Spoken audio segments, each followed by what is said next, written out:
In 1960, the Supreme Court ruled that segregation was illegal on interstate buses as well as in the terminals and food services riders had access to on their stops. In the spring of 1961, the Congress of Racial Equality, also known as CORE, organized rides in an attempt to test and challenge segregated facilities throughout the South. The riders were volunteers, black and white, young and old, who bravely set out on a journey to change the accepted practice of separate but equal that was firmly entrenched in the South. Volunteers underwent several days of nonviolence training based on Gandhi's method in order to change the hearts and minds of individuals without the use of violence.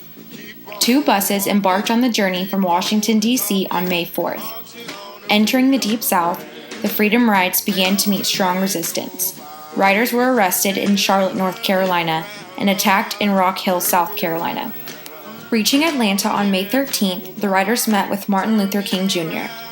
After leaving Georgia, one of the buses was firebombed outside the small town of Anniston, Alabama. The second bus made it to Birmingham, only to face a vicious Ku Klux Klan mob aided by the local police. Many Freedom Riders were brutally beaten. The riders were forced to complete their journey to New Orleans by plane under the protection of the Kennedy administration. More volunteers stepped in to continue the Freedom Rides. All along the way, riders and supporters were met with angry mobs and violence.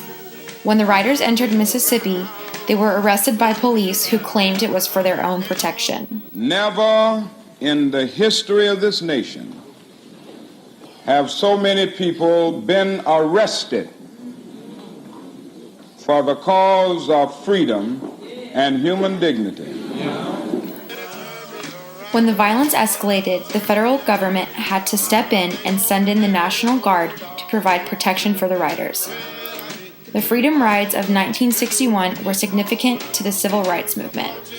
The brutality encountered by the riders was broadcasted by the media, and the demand for direct civil rights action became widespread throughout the country. People all over the nation, black and white, were inspired to stand up for equal rights, and the federal government was forced to enforce its laws at the local level.